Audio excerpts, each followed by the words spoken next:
Assalamualaikum warahmatullahi wabarakatuh. Selamat sore guys. Berhubung dari kelompok tinjauan desain mendapatkan salah satu dari daerah Aceh, yaitu Kerajaan Samudra Pasai. Kalian tahu gak sih guys, apa itu Kerajaan Samudra Pasai? Dan apa saja sih sejarah keunikan serta budaya-budaya Samudra Pasai? Kalau gitu, yuk guys kita pelajari lebih dalam tentang Kerajaan Samudra Pasai. Dan kebudayaan apa aja sih yang masuk ke di Samudra Pasai? Let's go! Kerajaan Samudra Pasai terletak di Aceh. Kerajaan Samudra Pasai di Desa Beringin, Kecamatan Samudra, sekitar 17 km sebelah timur Lok Semangwe. Dan merupakan kerajaan Islam pertama di Indonesia. Kerajaan ini didirikan oleh Merah Silu pada tahun 1267 Masehi.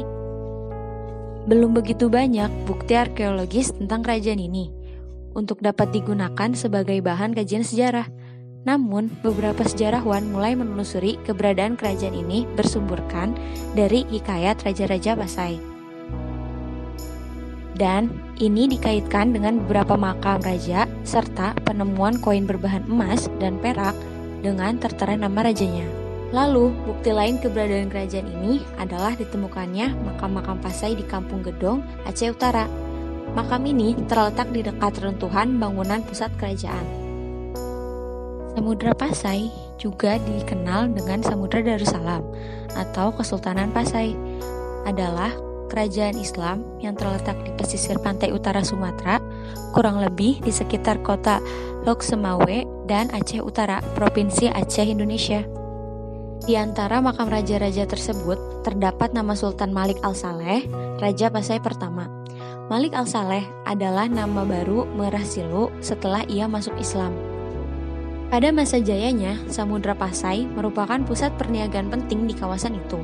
Dikunjungi oleh para saudagar dari berbagai negeri, seperti Cina, India, Siam, Arab, dan Persia. Komoditas utama adalah lada, sebagai bandar perdagangan yang besar. Samudra Pasai mengeluarkan mata uang emas yang disebut dirham. Uang ini digunakan secara resmi di kerajaan tersebut. Di samping sebagai pusat perdagangan, Samudra Pasai juga merupakan pusat perkembangan agama Islam. Silsilah Samudra Pasai. 1. Sultan Malik Al-Saleh dari tahun 1267 sampai 1297 Masehi. Pada tahun 1267 Masehi, Kerajaan Samudra Pasai dipimpin oleh Merah Silu dengan gelar Sultan Malik Al-Saleh di masa pemerintahannya. Kerajaan Samudra Pasai berhasil menguasai Selat Malaka yang pada saat itu menjadi pusat perdagangan internasional dengan lada sebagai salah satu komoditas ekspor utamanya. Selain lada, Kerajaan Samudra Pasai juga mengekspor sutra dan kapur barus. Setelah Sultan Malik Al-Saleh wafat pada tahun 1297 Masehi, kepemimpinan Kerajaan Samudra Pasai dilanjutkan oleh anaknya, Sultan Muhammad Az-Zahir dari tahun 1297 sampai 1326 Masehi. Sang raja baru ini untuk pertama kalinya memperkenalkan koin emas atau dirham sebagai mata uang. Mata uang ini berupa kepingan emas yang memiliki diameter 10 mm dan berat sekitar 0,6 gram. Sisi atas bertuliskan Muhammad Malik Al-Zahir dan sisi bawah bertuliskan Al-Sultan Al-Adil, yang artinya Sultan harus memberi keadilan terhadap masyarakat. Pada tahun 1326 Masehi, tahta kerajaan diteruskan oleh Sultan Mahmud Malik Az-Zahir dari tahun 1326 sampai 1345 Masehi, di mana pemerintahannya Kerajaan Samudra Pasai terkenal sebagai kerajaan dagang yang maju. Di tempat ini banyak dijumpai pedagang dari India dan Cina yang membeli rempah-rempah, terutama lada. Selain itu, terdapat beberapa jenis barang dari Cina yang dapat dibeli pedagang tanpa harus berlayar ke Cina.